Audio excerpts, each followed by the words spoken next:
தேவனால் பயன்படுத்தப்பட்ட பாத்திரம். அவர் இயேசு கிறிஸ்து பெருகவும் நான் சிறுகவும் வேண்டும். யோவான் 3:30. தலைப்பு: கிறிஸ்துவோடு கூட நடப்போம். இன்றைய தேவ மனிதர் கிரிகாரி. மண்ணில் பிறந்தது கிபி 329 ஆண்டு. விண்ணில் சென்றது கிபி 389 ஆண்டு. ஊர் ஏரியன்சம். நாடு கப்பதோக்கியா.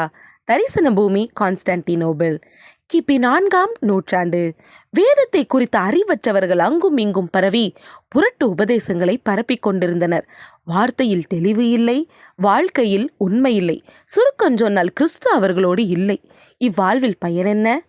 திருச்சபையை சீர்திருத்தும் பணியில் இணைந்தார் நாசிசென்ஸை சேர்ந்த கிரிகாரி.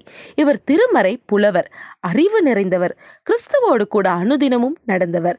கப்பல் பயணம் ஒன்றில் புயலில் சிக்கிய வேளை பொருத்தனை ஒன்றை செய்தார். தன்னை இறைவனுக்கு காணிக்கையாக தந்தார். எளிய வாழ்வை எண்ணி துறவு வாழ்வை மேற்கொண்டார். பரிசுத்த பேசில் என்ற பிரதம அத்தியட்சரின் நண்பரானார். அவரின் வேண்டுகோளுக்கிணங்க திருச்சபை பொறுப்பை ஏற்றார். கான்ஸ்டான்டினோபிள் சபையை சீர்திருத்தம் செய்தார். ஜெபமும் தியானமும் கிரிகாரியின் நண்பர்களாயின. நமது ஆண்டவரை முழு நேரமும் பற்றி சேவிக்க மக்களை உற்சாகப்படுத்தினார். ரொட்டியை உணவாகவும் தண்ணீரை பானமாகவும் உண்டு தூய்மையான இதயத்துடன் மக்களை வழியில் நடத்தினார். இவரது தாழ்மை, தவ முயற்சிகள், எளிய வாழ்வு, கிறிஸ்துவோடு உள்ள உறவு ஆகியவை அநேகரை கிறிஸ்துவண்டை ஈர்த்தன. எதிரிகளும் நண்பர்களாயினர். மரணம் வரை மகத்தான பணிகளை மனப்பூர்வமாய் செய்து முடித்தார் கிரிகாரி.